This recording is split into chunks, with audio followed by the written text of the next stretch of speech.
The door slammed shut behind me with deafening finality, and the sound echoed through the empty hallway.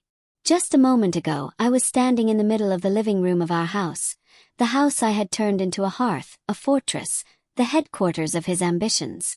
And now I was outside with only a handbag in my hands and the echo of his last words in my ears. "I don't need your help anymore, Amelia. I can handle it myself." Before the video starts, don't forget to subscribe and drop a like. Enjoy the video. My name is Amelia. I am 38 years old. For the past 15 years, I haven't just been a wife. I was an architect, a strategist, a diplomat, and the driving force behind my husband Ethan's career. I was the shadow behind his throne, the whisper in his ear before an important deal, the invisible hand arranging all the pieces on the chessboard of his success. We were a team, one entity. At least, that's what I thought until this morning, when $500 million hit his account. It all began 3 weeks ago with a call from a notary. Ethan's distant, almost mythical great-aunt, whom he'd seen only a couple of times in his early childhood, had left him her entire fortune. She had been an eccentric recluse who built her wealth on early tech investments, and with no other heirs, everything was passed on to him. The sum was so absurd that at first we thought it was a joke, some sophisticated scam. As always, I took charge. I spent weeks working with lawyers, verifying the will's authenticity, gathering piles of documents proving Ethan's identity and right to inherit. I flew to another state to meet with the executor, spent countless nights studying tax laws to minimize losses during the transfer. Meanwhile, Ethan seemed lost in a fog. He kept going to work at his small but promising architectural firm that we had built together from scratch, but his thoughts were drifting somewhere in the clouds of zeros and commas. I was happy for him, for us. I imagined how we could finally breathe freely. No more struggling for every contract, no more mortgaging the house to cover cash gaps, no more persuading investors of his genius. We could expand the business, hire the best professionals, bring to life the boldest projects Ethan had always dreamed about. I had already started drafting business plans and outlining possibilities. The money hit his personal account at 9 this morning. I saw it in the banking app that was also installed on my phone. My heart leapt. I made his favorite breakfast, poured champagne into 2 glasses to celebrate the beginning of our new life. He came downstairs, not in his usual business suit, but in expensive cashmere trousers and a silk shirt I had never seen before.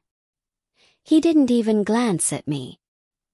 He walked straight to the coffee machine, poured himself an espresso, and looked at me as though I were some housemaid overstaying her welcome. "We need to talk, Amelia," he said in a cold, even tone. I froze with the glass in my hand. "Ethan, what's wrong? We're rich. We should be celebrating." "I'm rich," he corrected, putting emphasis on the first word. "And yes, we need to talk. I think you should move out." The champagne in my glass went flat. The world narrowed to his face. His beautiful, beloved face that suddenly seemed foreign and cruel. I couldn't believe what I was hearing. "What? Move out? What are you talking about? This is a stupid joke, right?" My voice trembled. "No jokes," he set the cup aside and crossed his arms. "Listen, I'm grateful for everything you've done. You were a good assistant. But that stage is over. I have new horizons, new opportunities. I don't need your supervision anymore." The word assistant struck me like a slap. 15 years of partnership, sleepless nights, shared victories and losses, all dismissed with that one humiliating word. Assistant. "Ethan, I was your partner. I handled all our business. The documents, the negotiations, the contracts, that was me. Your firm is afloat only because of the Henderson deal I closed while you were sick with the flu.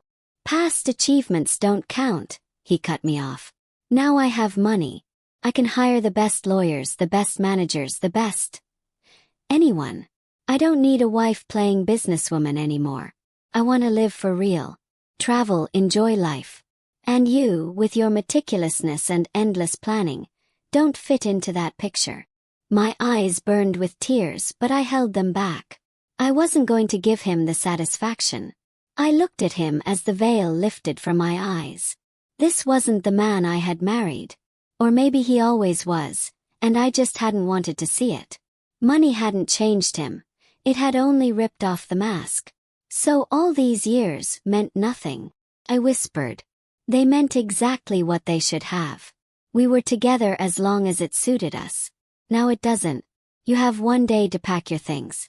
I'll arrange to transfer some money to your account to start you off. Consider it severance pay. Severance pay.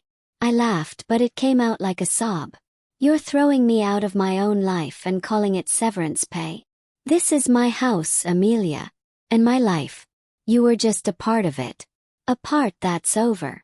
Those were the last words I heard before I turned, grabbed my small handbag with the car keys and walked out. I didn't pack a thing. Let him choke on the furniture, the house, the money. I wasn't taking anything that tied me to him. For the next few hours I just drove aimlessly down the highway away from the city. Tears blurred the road ahead, but I didn't stop. I turned the radio up to drown out the scream rising in my chest. Every love song mocked me. Every mile from my past brought not relief, but new waves of pain and despair. At a gas station in some backwater town I don't even remember the name of, I stopped. Looking in the bathroom mirror, I saw a stranger. Pale face, swollen red eyes, disheveled hair. I was 38, but I felt 100. My whole life, everything I'd built collapsed overnight. I called my only close friend Jessica. We'd been friends since college, and she was the only one who always told me I was losing myself in Ethan. I had been too proud to admit she was right. But now I had no one else to turn to. Jess, it's me. My voice was hoarse and unfamiliar. Amelia, what happened? Are you crying? I told her everything. Quickly, brokenly, through sobs. About the inheritance. His words. Being thrown out like useless trash. Jessica listened in silence. And her silence spoke more than pity ever could. Where are you right now? She finally asked. I don't know. Somewhere on the highway. I just kept driving. Turn around and come here. Immediately. Do you hear me? You remember my address. I'll be waiting. I obeyed. The thought that someone was waiting for me became a lighthouse in the storm. Hours later, drained and staggering, I rang her doorbell. Jessica opened at once and pulled me into a hug. Only then did I let myself break down completely. She didn't ask questions. She just made tea, wrapped me in a blanket, and let me collapse on her couch. I fell into a heavy, restless sleep filled with Ethan's cruel words and endless falling. The next morning, sunlight crept through the window. Day one of my new life without Ethan. The pain was still there, a blunt knife under my ribs. But something else flickered beneath it, something terrifying and thrilling. Freedom. For the first time in 15 years, I had to think only about myself. We sat in Jessica's kitchen, drinking coffee, when my phone rang. Unknown number. I wanted to reject it, but Jessica stopped me. Answer it. Be strong. Picked up. Amelia. The voice was panicked. I recognized it. Mark, the young lawyer handling the inheritance. Yes, it's me. What's wrong? Wrong. Amelia, it's chaos. Ethan can't find anything. Not a single document. The executors demand reports on her assets from the past 5 years. The tax office sent requests. The late aunt's investment partners want an emergency meeting. And we don't even have their contacts. Ethan said everything was with you. He doesn't know the passwords, the locations, anything. I listened silently as the images played in my mind. Color-coded folders on my desk, the secure cloud with multi-layered encryption I set up, my notebook with contacts annotated with each person's quirks and weaknesses, priceless for negotiations. The entire backbone of his success existed only in my hands. Amelia, are you there? Ethan is losing it. He's yelling at everyone, but it's useless. We need the documents urgently. Millions are at stake. Can you come in? Or at least tell us where to look. I looked at Jessica. In her eyes, I saw my own thoughts reflected. The dull ache inside me was replaced by a cold, clear flame. Righteous anger. No, Mark, I said calmly and firmly. I can't come. And I don't remember where anything is. As Ethan said, I was just his assistant. And assistants have terrible memories for complicated matters. But this is a catastrophe. Not my catastrophe, I said and hung up. The phone rang again. And again. Numbers kept changing. The firm's chief accountant, his assistant, even the head of the construction company we were negotiating with. All asking the same. Documents, passwords, contacts. Ethan had given everyone my number, hoping someone could persuade me. Then he called. I stared at his name on the screen. My heart beat faster, but not from fear. This was different. Power trembled in my veins. Answer, whispered Jessica. Let him say it himself. Picked up. Amelia. His voice was hoarse, panicked. Gone was yesterday's cold arrogance. Amelia, where are you? What game are you playing? I need the documents. Now. What documents, Ethan? My voice was flat and icy. I don't know what you mean. Don't play stupid. The inheritance files. All my business records. Where are they? I can't find anything. Lawyers, partners, tax officials. I'm drowning. I could lose everything. Strange, I said slowly. Didn't you say you could hire the best specialists? Can't they help you? Silence. His uneven breathing filled the gap. Amelia, please. His tone changed, pleading, one I knew well.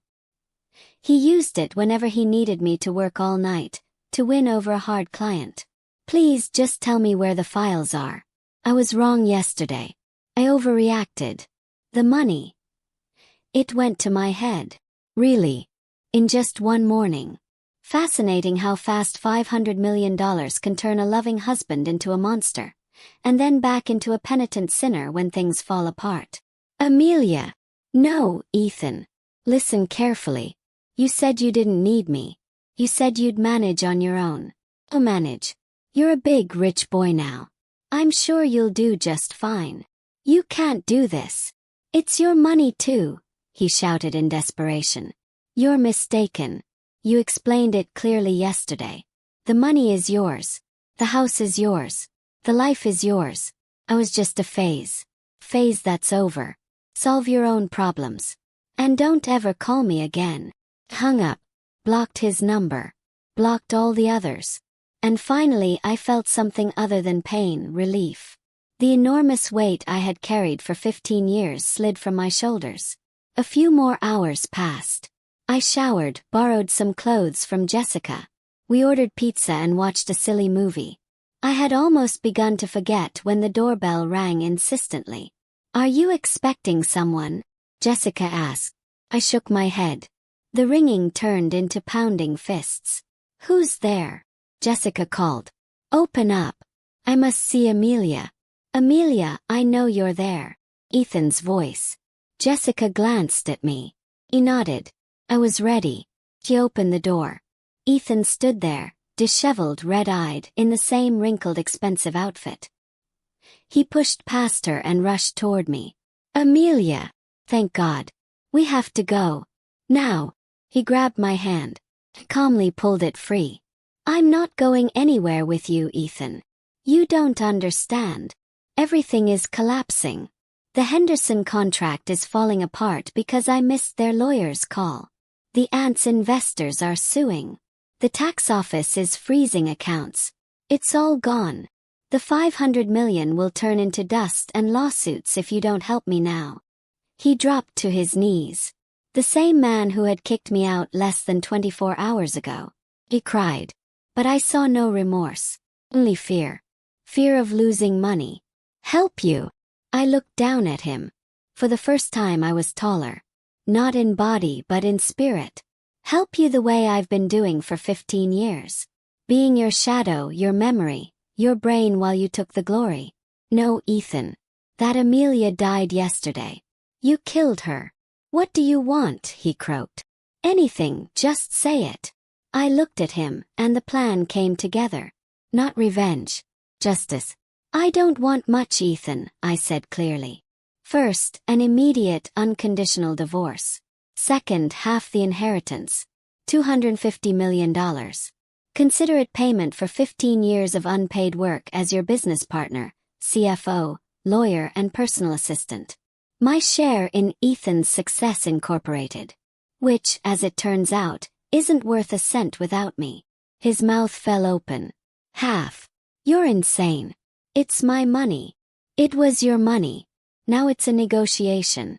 And I'm leading it. Without my knowledge, documents and passwords, you won't get $1, only lawsuits.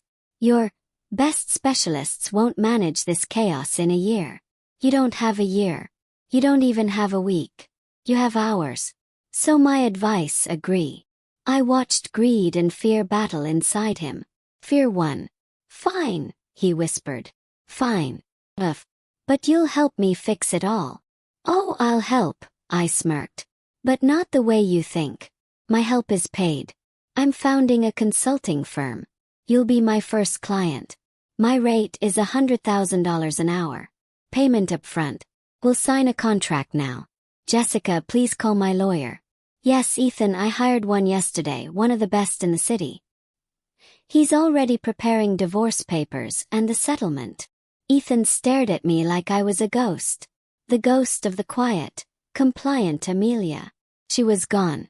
In her place stood a woman who knew her worth. The next weeks I worked harder than ever. But this time was different. I wasn't saving him. I was fulfilling a contract.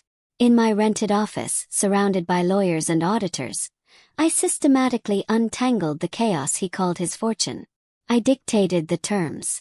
I made the decisions. Ethan followed orders like a terrified schoolboy.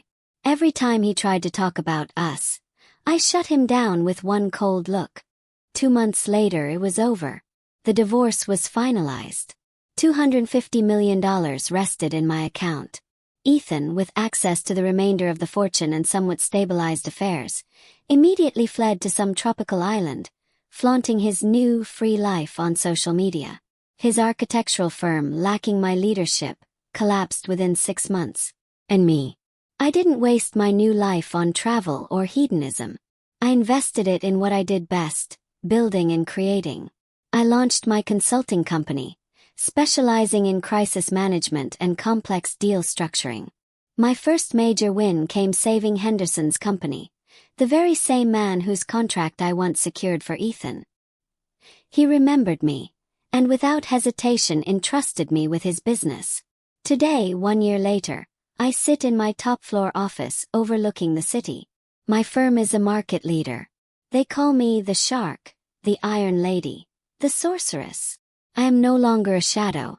I am the force. Sometimes, staring at the city lights, I think of Ethan. No hate, no anger. Only distant pity. He got his money but lost everything else. I lost everything and gained myself. His betrayal was the most painful blow of my life. But it was that very blow that broke my cage as the perfect wife, and forced me to spread my wings. Sometimes the worst thing that happens is the best ticket to a new, real life. And now, I know for certain who was the true asset in our marriage.